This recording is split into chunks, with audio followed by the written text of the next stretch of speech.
మహబూబ్ నగర్ జిల్లా Bhoothpur municipal office కి తాళం వేసి టీఆర్ఎస్ కౌన్సిలర్లు నిరసన తెలియజేశారు. మున్సిపల్ పరిధిలో ఏడాదిగా స్ట్రీట్ లైట్ల నిర్వహణ, పారిశుద్ధ్య నిర్వహణ, చెత్త సేకరణ వంటి కార్యక్రమాలు చేపట్టడం లేదన్నారు.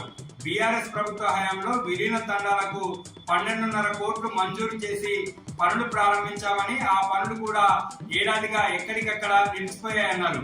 కాంగ్రెస్ ప్రభుత్వం భూత్పూర్ మున్సిపాలిటీ అభివృద్ధికి సంబంధించి పూర్తిగా నిర్లక్ష్యం వహిస్తుందని, ప్రజల్లో తాము తీవ్రంగా వ్యతిరేకత ఎదుర్కొంటున్నామని, ప్రజా సమస్యలు పరిష్కరించలేకపోతున్నామని బీఆర్ఎస్ కౌన్సిలర్లు ఆవేదన వ్యక్తం చేశారు. వనపర్తి జిల్లా ఎస్పీ కార్యాలయంలో ఎస్పీ రావుల గిరిధర్ ను కొల్లాపూర్ మాజీ ఎమ్మెల్యే బీరం హర్షవర్ధన్ రెడ్డి కలిశారు. చిన్నంబావి మండలం లక్ష్మీపల్లి గ్రామానికి చెందిన బీఆర్ఎస్ కార్యకర్త శ్రీధర్ రెడ్డి హత్య కేసు నిందితులను పట్టుకోవాలని ఎస్పీకి విజ్ఞప్తి చేశారు.